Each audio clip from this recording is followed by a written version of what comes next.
Hey Authority Hackers, welcome to this week's podcast episode. In this week, we are actually going to be addressing a topic that you guys have been asking a lot about in the comments in the last episode where we talked about the golf site that we sold, and that is buying links for your website. It's something that we have been historically against, but we have said last year that we would be trying it on a few projects, and this project was one of them, and that's why we wanted to talk about it in a previous podcast. And you guys were asking like, how much do you pay for links? How do you negotiate them? And how do you pick the links that you buy, etc. So this episode is going to be addressing all these questions. And I think one thing that I want to highlight is that it pays off to comment on our videos, to like them, to subscribe, etc. because we actually pick up the topics that you guys are asking in the comments. So if you guys want us to address a specific topic, just drop us a comment below and we will try to address it if it makes sense for the editorial line. But for now, let's just talk about paid links. Let's get started with the episode. Hey everyone, welcome back to the Authority Hacker podcast. In today's episode, we are going to be talking about paid links because it's actually a topic that we asked you in the last podcast if you wanted to hear about, and quite a few people commented back and said they wanted to hear about paid links and how it's going. Not Mark, but the paid links in that case. So sorry, Mark, I'm not going to ask you how it's going today. Did you prepare something? Of course not. Come on. All right. So we're saving everyone 30 seconds. So rather than asking you how it's going, we're going to ask how paid links is going. And we have been running this on a few projects now. We have said that a few months ago, I think that we would try. We have tried quite a bit, and we've built quite a few paid links, to be honest. And I think the thing that is going to be a bit of a problem is like paid links is a broad spectrum. It's like it could be any paid link. So I think we need to first qualify what we mean by buying links and what kind of links we're trying to buy and what kind of links we're not trying to buy. Yeah, so when we talk about paid links, we're talking about when you're doing normal-ish kind of outreach and the site owner comes back to you and says, yep, you can have that link. It'll cost you $50 or whatever. And that fee there, sometimes they'll dress it up. They'll call it an editorial fee or a placement fee or your whatever it is. That is like what we mean by paying for links. When you're doing link building, paid or free, you're always going to have other costs which you have to pay, such as your staff to do the prospecting, outreach, the tools you use like Hunter or Mailshake or whatever else it may be, and your own time as well. That's not free at the end of the day. So there are a lot of other costs there, but because of the way Google classifies these, or at least it kind of portrays it classifies these, that final sponsorship fee, placement fee, whatever you want to call it, tends to be fundamentally treated differently. So that's what we mean by paid links in the context of this podcast. And it's paying the site that hosts the link, how do we find these links? Like which one? Like what do we go for? Well, they find you if you're doing any kind of outreach, and I don't care how good your outreach messages are, how specialized, how customized your templates are. If you are doing any kind of outreach in 2021, certainly for the last few years, you've probably had that. You will have had the number one response, aside from silence, will have been, yeah, sure, $20, $50, $100, whatever. And that's not to say that you cannot do free outreach, because we still do that. We still do that exclusively on sites like Authority Hacker. And we still get a lot of free links. But as we're doing what we hope to be free outreach, inevitably we get a lot of responses of people asking for money. And so in the past, we've been pretty kind of anti-paid links for a number of years, just because, to be honest, I think it's because back in 2011, 12, we had such bad experiences being penalized by or having our clients penalized by Google and the various Penguin, Panda, whatever it was, updates back then. Penguin. Yeah, so we decided to really kind of like go on Google's good side. But it's just been a very interesting number of years recently, because that's working less and less, because these links inherently have value, and most site owners now realize that, and so they're trying to cash in and they're trying to sell those. So to compete, it's difficult. Well, it's difficult to compete without paying for links. Certainly in some niches these days. Yeah, I think also it's kind of like the only type of marketing that you can't pay for, like even PR, right? It's like in PR, like very often you pay newspapers to feature you, etc. It's kind of like an inherent thing that like you pay for exposure. And it's like Google just came in and it's like, actually for websites, it has to be completely different from every other form of marketing. And you guys cannot pay each other to feature each other. And it's I mean, I guess their argument would be like, well, you could no follow the link and then it just doesn't matter in the rankings. But it's just like, it feels quite not in phase with the way the world works, you know? Yeah. And it's very hard to maintain.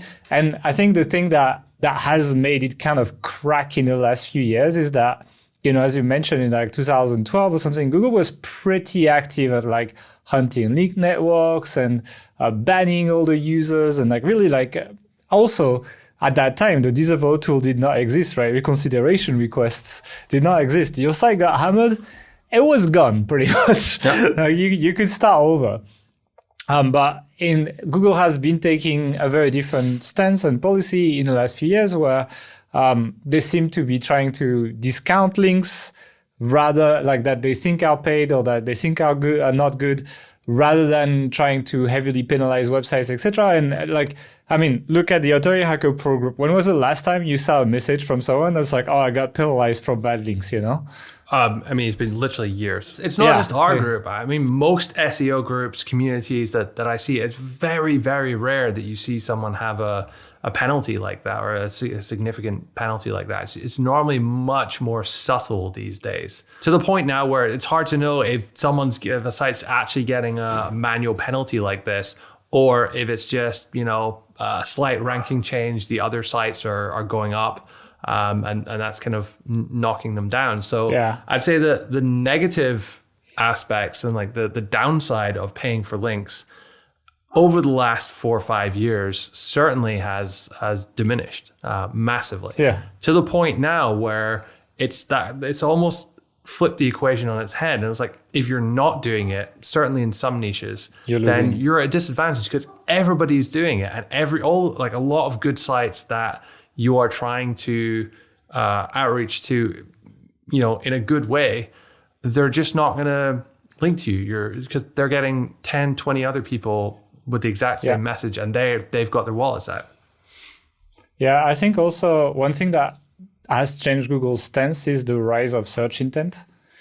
Because now with the way search intent works, they algorithmically understand what's on the page and kind of like they know that the page one is going to be the type of content they want, right? So they're less worried about who's ranking because they just find the content they want and they throw it there, and it matters more than like the gaming the links for them doesn't matter that much as long as the content they want is on the top of the page, because the user gets what they want. People find Google good. Yeah.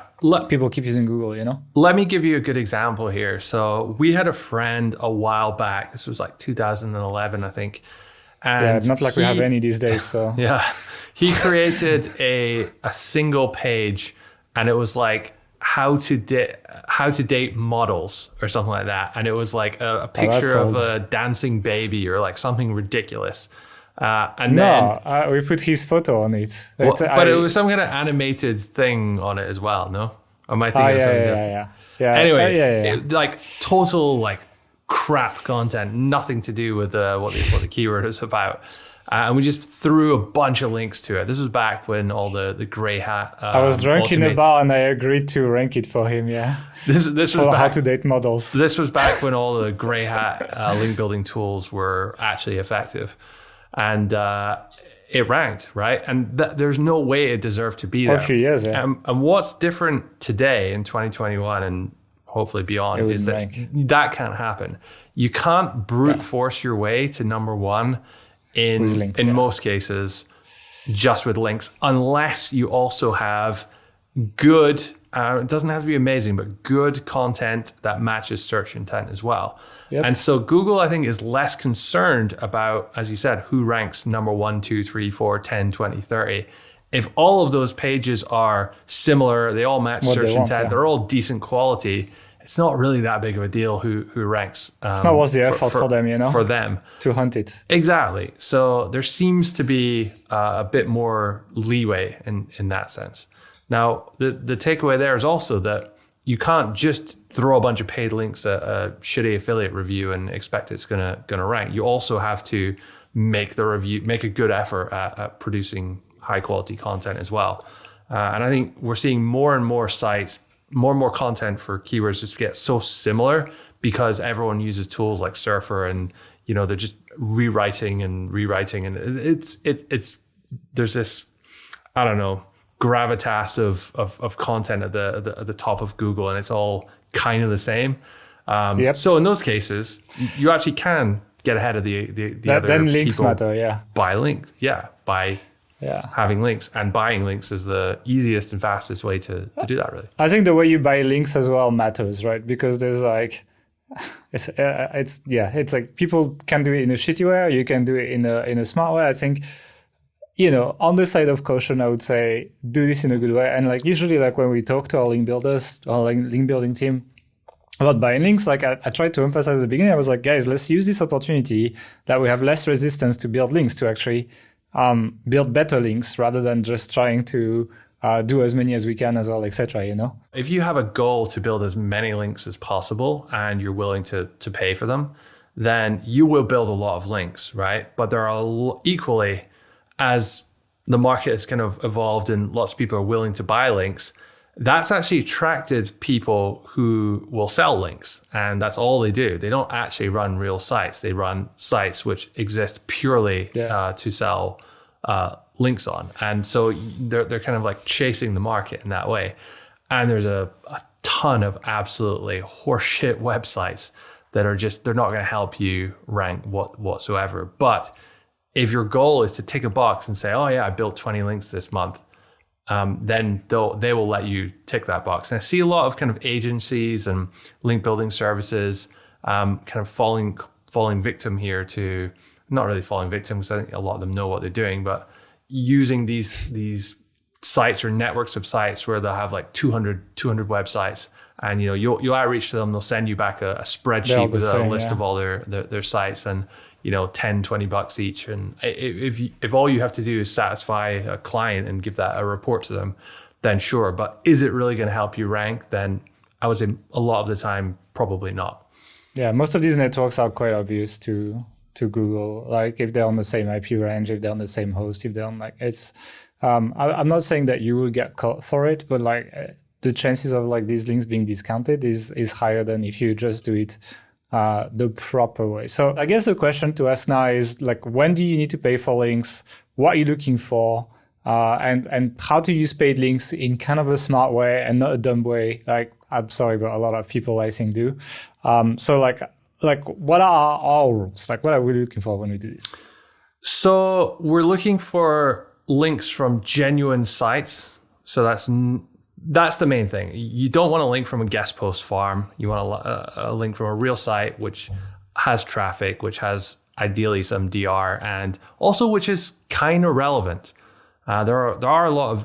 How relevant? How far do we go with this? Yeah, it's good question. So initially, when we are building links to a new site, relevancy is very important, and we really try and hit those sites early on, like in the same niche or an adjacent niche.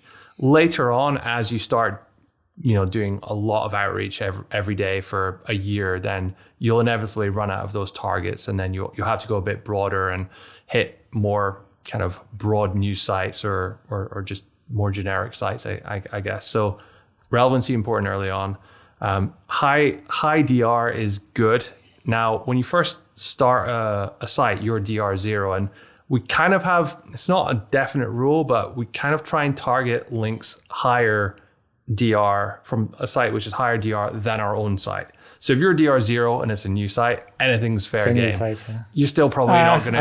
I wouldn't tell DR 3, yeah. You're still probably not going to go for DR 3 or even 10 or 20, Probably 20, 29, 30 is about the lower end I would put at of 25 what you would do. If I was doing. Again, it all depends though. If you find a super relevant site from a real person that's good, has traffic, and it's only DR 24, then sure, go for it. You can break those rules, but generally that's what we do. Higher DR than where you're currently at, and you just want to make sure that you're not paying for crap, because I mean, worst case, there is penalties and stuff. Most likely you're just going to just pay for nothing though, which if you're... So explain to us why you shouldn't pay for crap. Sorry, it's like, it seems pretty obvious, but like, yeah, don't buy shitty links, basically. Yeah. I mean, it's very hard to say because I haven't gone out there and like bought a lot of them to really like test. Oh, do these 50 shitty links actually make any difference or not? So there may be cases out there when you can actually get away with buying crap and it's still working, but I don't know. I was trying to do the best thing for the site. So it's not just that, in my opinion, it's the risk you're adding. Like you're already buying links, so you're buying Google's terms of service, and like if you, I mean, I get outreach to by random people that are like, oh, here's my 200 site. Do you want to buy some links, etc. Like it's like if you go for that, just know that you're increasing your risk profile and your like the chances of you dealing with crap. Maybe not now. Maybe Google's not really doing anything now. The policy is not a problem. But you know, when Google Penguin hit, they were like, they caught you for stuff you did 4, 5, 6 years ago, right? And then we're really not, it's not impossible that something like this could happen again. Like I could see them do, like, you know, like how all these core updates to me feel like the AI powered Panda. Like there could be something for links like that comes one day. And what you're doing today might hit you back in 5 years. And so like that's something to consider. The reason why I'm not as worried now is because Google is willing to forgive you with like reconsideration requests and everything. And actually makes me think of 10beasts.com, where they were buying a bunch of links. Like it was a popular case study affiliate site, and they got hit. They got hit by like unnatural link patterns or something. I can't remember the name, but basically they got a message in the webmaster's console. They got checked manually. They got hit. They submitted they disavoid a bunch of paid links, submitted a reconsideration request. 3 days later, they were back ranking.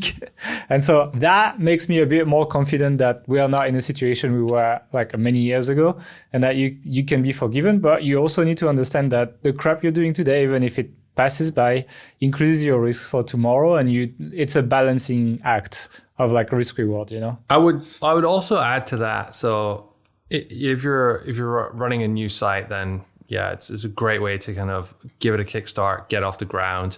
If you've never done any paid links before, there's probably a lot of opportunities in your niche that you can quickly get a lot of links that you previously wouldn't have had access to, and give you a bit of a boost there.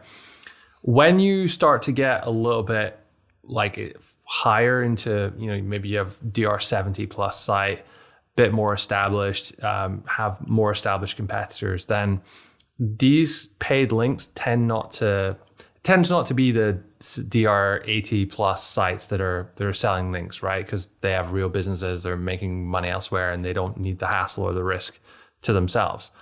So it gets a little bit difficult to increase your DR or just your site authority, generally speaking, with paid links at that point. But where it can be quite effective is if you're pushing specific pages or specific keywords, and you know your bottom page one, top of page 2, and you want to just give it a bit of a boost and build some anchor-rich links directly to that page, then that can also be quite effective too. Yeah, that's one of the best ways to use paid links, is to push like that one page that's like position 5 or something. I quite like it.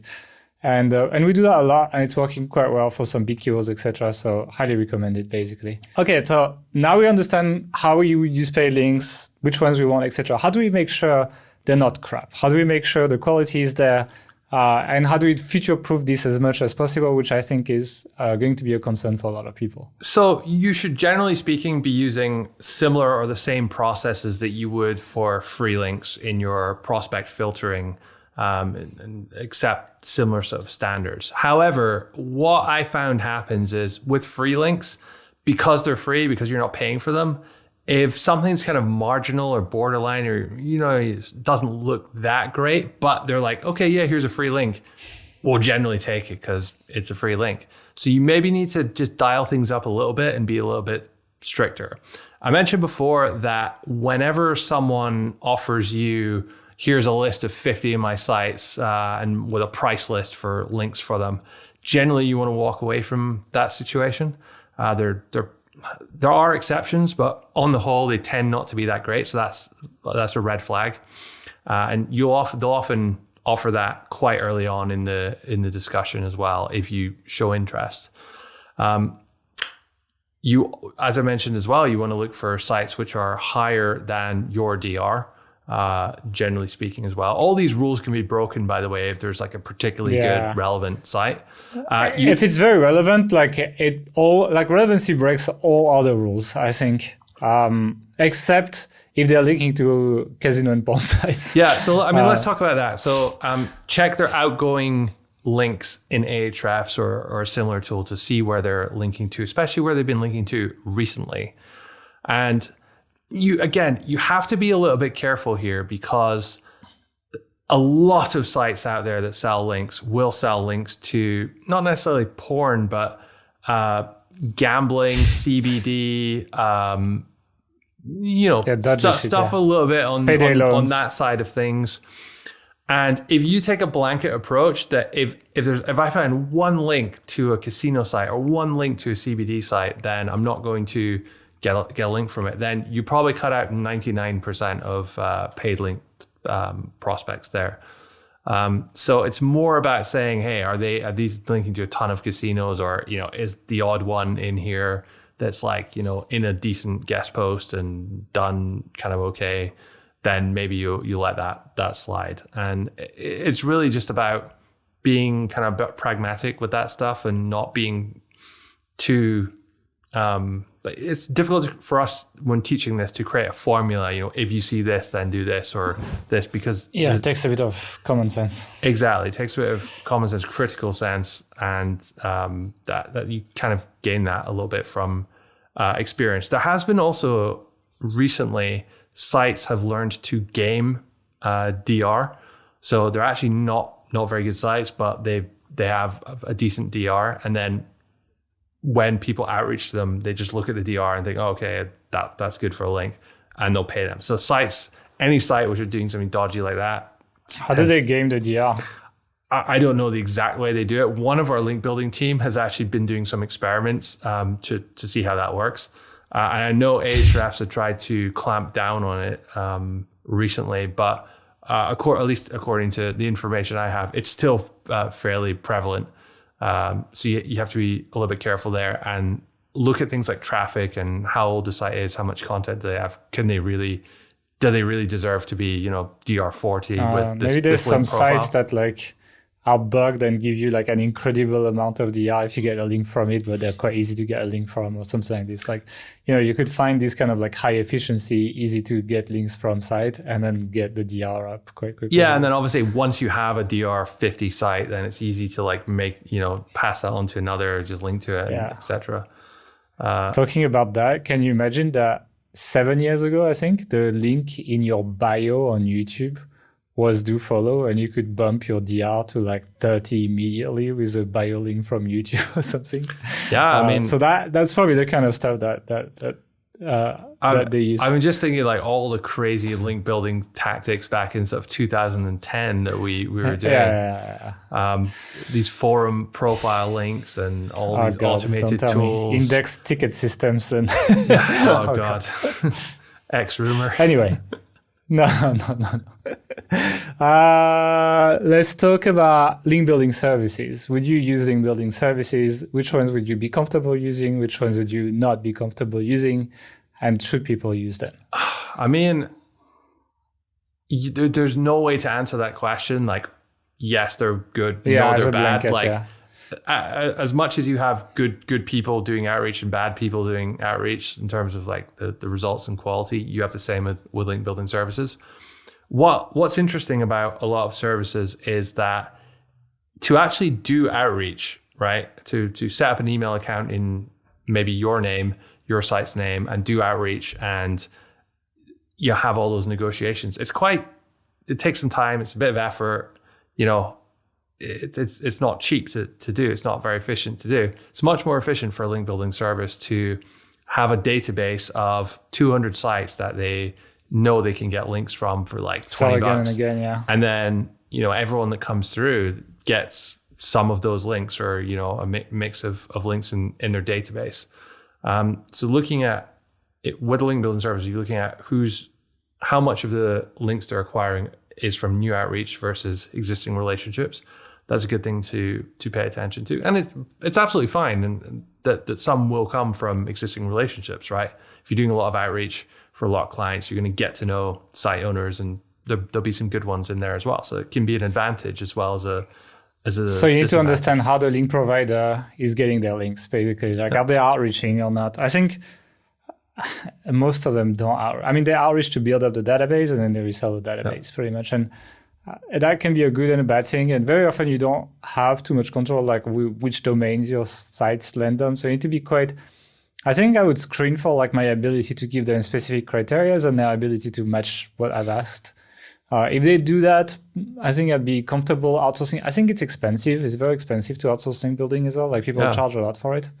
It's much cheaper to build your own team. So, depends on what scale you do it, right? If you buying like 3-4 links per month, it's cheaper to buy some links from an agency. If you are getting to a decent scale, being quite competitive with your sites, etc., outsourcing is getting really quite expensive. It can be worth maybe to buy like some just to get the most relevant sites from the database of the sellers. Just to save some time, But overall, if you are in anything semi-competitive, I would say it's better to hire and train staff.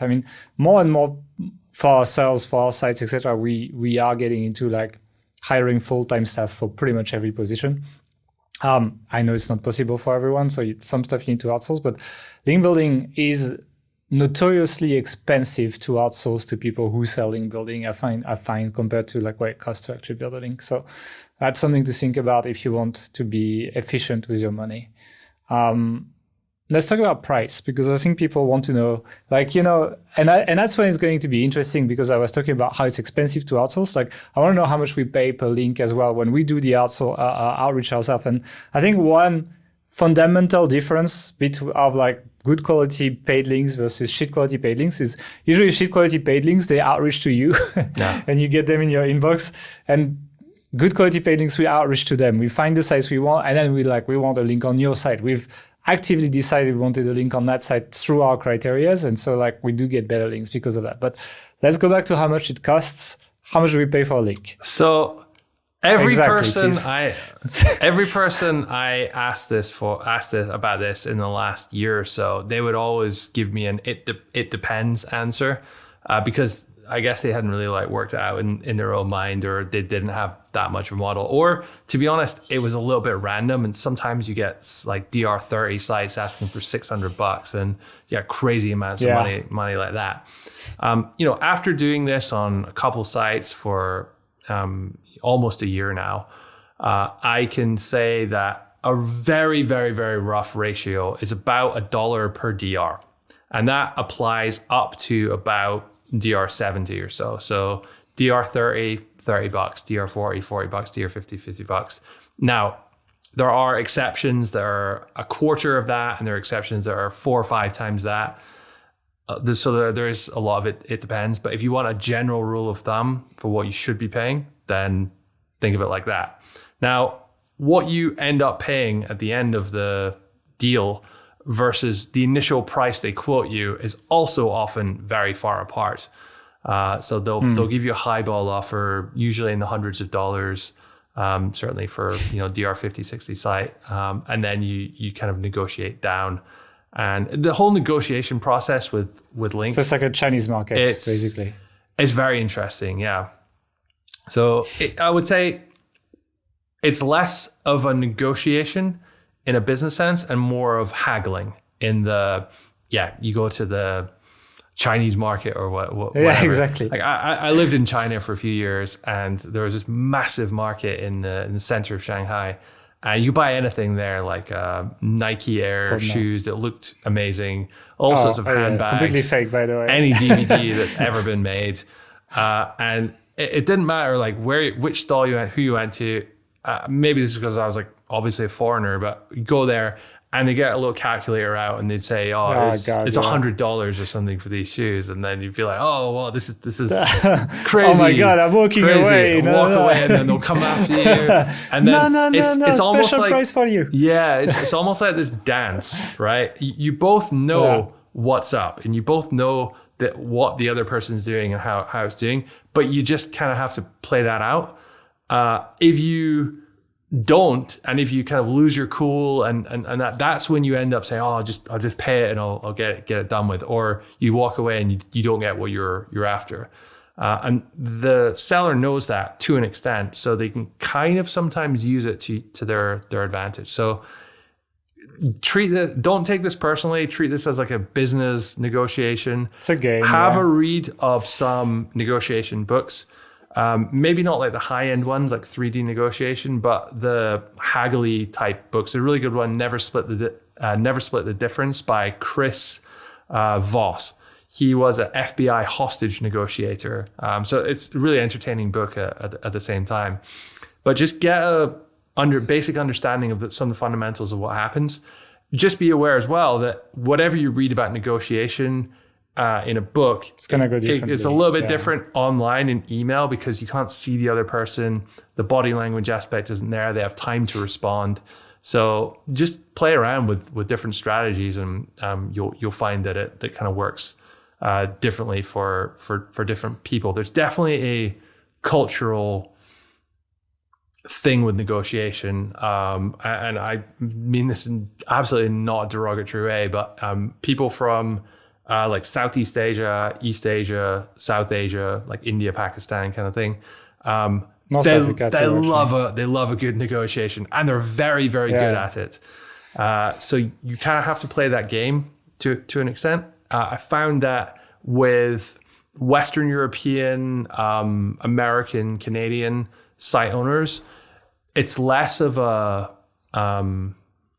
direct price, and you're not like, oh, that's crazy price. How can you do that? If you go like this with a European, they're like, what the fuck? It's less dramatic in that sense. But don't get me wrong, that stuff works. But with, let's say you're dealing with an American site owner, you would spend more time kind of explaining or asking them how they justify that price and explaining your position and the value you're trying to seek from it, and kind of talking around it rather than say, oh, rip off, too expensive. You're only DR50. How can you charge that? And it's just interesting how it's different. And I think it throws a lot of people off who do online marketing, because that interaction with other people side of things is not necessarily everyone's strong point. There's a lot of introverts in this industry. And that's, I think, a big part of why people struggle with link building. Yeah, I think a lot of people overpay as well, because it's like when I look at our link builder stuff, like they often cut the price in half, etc. So, and that's why like my quote of like, oh, outsourcing link building is quite expensive, because like at the hour 30 links that we did pay someone to do the outreach, etc. Right, but we pay $30, let's say, like following your rule. A link seller will sell that for $150 to $200, and it's like, yeah, it's definitely like if you run your own team, you get a lot more bang for your buck, provided the person that runs that doesn't have like a huge salary. But like even a normal salary, if you're over a number of links, it's like it's much cheaper basically. Yeah, you do have to have at the point where you can afford to hire a full-time person to do link building for you. Then of course it becomes great. I have never had much success with freelance link builders because people who are already link builders and who want to sell those kind of services, either they've learned the wrong way, they have a lot of like bad habits. Think of all the people selling links on Fiverr and the stuff they're selling. There's a lot of that kind of people. I would never hire a link builder. I would train someone that's like an assistant, doesn't it? Yeah. Like, no way I would hire someone who knows about link building for this position. Their habits are terrible, basically. I mean, every time we interview an SEO person, I'm rolling my eyes. There will be a few people out there, in some of the better companies, better agencies that would be great to hire for that situation. But generally it's difficult. They're expensive. So you have to train people up. And the benefit of that is you can train them your way and how to do it right. But maybe it takes a little bit longer. Yeah, I agree. So now that we understand how much we should pay for links and the negotiation part, how do you get the most bang for your buck from these paid links? Because obviously, like, you are putting money behind this. It's more expensive than if the links were free. We need to get the most value out of this to make this worthwhile and to rank up and make our money back, basically. So how do you do that? So when you're getting a free link, you're kind of asking them for a favor, and they're really helping you out by putting your guest post up. When you're paying them for a service, for a link from them, the relationship is much different. Like, you're the customer. So you can be a little bit more demanding as to what you want. With, for example, a guest post, if you're getting a free one, a lot of sites, if you stick a ton of links in there to different pages on your site or even different sites that you own, you know, they're probably not going to be okay with that. A lot of sites have very strict requirements, like one link or something like that. When you're paying for links, some sites do still have those requirements, but generally speaking, you can put a lot more links in. You can link to your commercial posts with very like anchor rich text, and generally it goes by. Worst case, they'll ask you to correct it or tone it down a bit. So you can be a little bit more bold with the pages you're linking to, link to your money pages, and use very targeted anchor text there. So I think that's the way you can make this worthwhile. And I would argue in some cases that paying for a link and doing that is worth, 3-4 free links if you're linking to all these deep pages that you to run them. Yeah, that you want to push. Yeah. I can see it in our rankings. I can see we're pushing more strategic pages now on these sites where we're buying links. It's like they're moving much faster than when we do no paid link building. So it's like on the bottom line, you can definitely feel it actually. Yeah, for sure. And I would say as well that in the early days of doing link building for a site, it's kind of like any link's good, it boosts the overall authority of the site. And you do a lot of like homepage links. It's very rare that we'll do a homepage link from a paid link for a site that's been going, let's say, 6 months or a year. These days, it's all about boosting specific pages. So that's a huge benefit. And other than that, it's just there's a ton of links out there that you're not going to get from doing free outreach. It's just the reality of the internet at this point. It's the reality of the situation. And as bad as that is, or as good as that is, depending on your perspective, I would personally prefer it was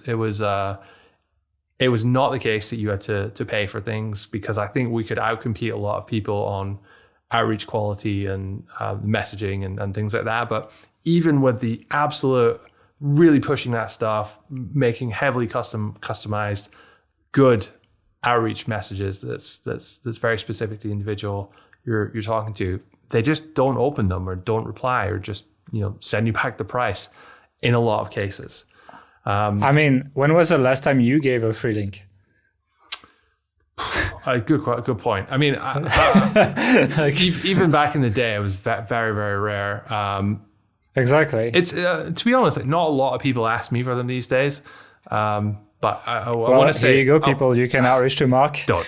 Mark@authorityhacker.com. I want to say it's probably about 4 years ago is the last time I did that after some outreach. Now I've seen people make cool content, and I've linked to them voluntarily just because I want to support them and stuff. But it's a little bit different. I do give free links while I create content if there's something that's relevant, but it's not from someone outreaching to me. It's from me finding something interesting to link to. And it's like that happens quite often, like even when I write the newsletter or whatever, but also on the site. But it's very rare that someone emails me something and I'm like, oh my God, this is amazing. Let me add your link to my site. So it's I understand it's a where it's gotten paid. Tactic you can kind of employ for relationship building is like pre-linking. So linking out to someone else's good content when you see it, and then further down the line, ask them for a link back somewhere else, or use guest that post or something to get it in. That reminds me, like, speaking of guest posts. So when you're paying for links, you're paying the placement fee. Remember as well that you also will have to pay for the cost of the outreach and the cost of the content if you're doing a guest post, which is not free in most cases, unless you're writing it yourself, even that takes time. a lot of the time with paid links, they'll have different pricing for a guest post or for a link insertion. So it's a link on an existing post. And the differences there are, you need Is to that the word, insertion? Is that the right word? What? Insert? Nothing. Never mind. Link insertion. Yeah. Is that, I didn't realize it was a word. See, I learned something today. Insertion. Yeah. I apologize for cutting you. This is going to look bad on YouTube, but it's when you put something else inside something. Here we go. That was worth it now. Anyway, if you're getting a link on a page that already has a lot of authority itself, it's already established, you could argue that that's a better link. Generally, you're only going to get one from that. If you're writing the guest post, you can have multiple links, but the page on that site's going to be new. It won't have any links itself, or won't have any external links, at least itself, or won't have any authority. So you have to kind of weigh up what you want there and the cost of doing that versus just getting a link on an existing post. Yeah, and what do you prefer? Do you prefer like an insertion or a guest post? Both have their usefulness. Recently, we've been doing a lot more guest posts because we've really been putting 6 links in them or something like that to different pages, and I think you're maxing it out. A lot. Yeah, but they each have their kind of use. Yeah, I agree. Like you can push multiple pages from like a single opportunity. So maybe the cost of the content is worth it when you have this many links. It's worked quite okay for us. So I would. Yeah, I guess it depends. It depends if you just want to push one page or not. It depends for everything. All questions anyway. Yeah, so... Anything else that you want to add? The last thing I would probably say about this stuff is that this is all good up to a point, but obviously when you start outreaching to DR 70, 80, 90 sites, very few of them are going to be selling links for obvious reasons. So you actually still do need to be kind of like good at outreach in order to get links from there. And even then, they're getting outreach so often that it's quite difficult to stand out. So you need to be quite creative in how you do that.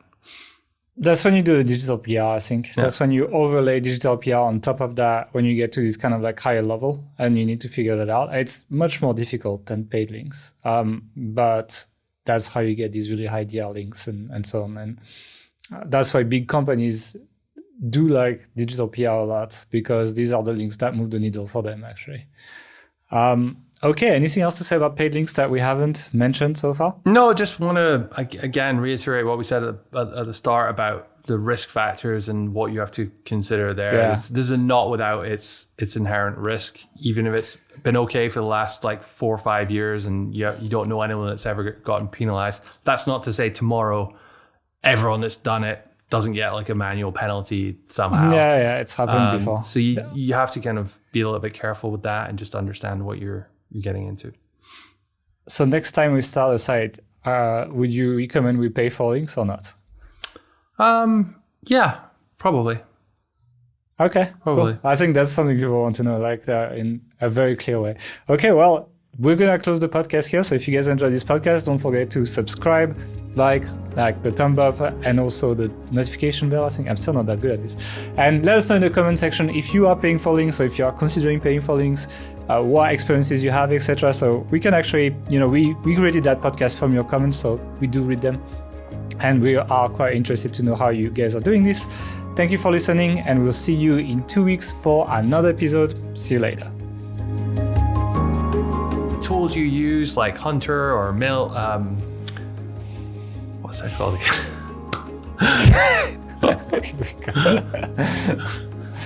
The tools you use like Hunter or Mailshake or whatever else it may be.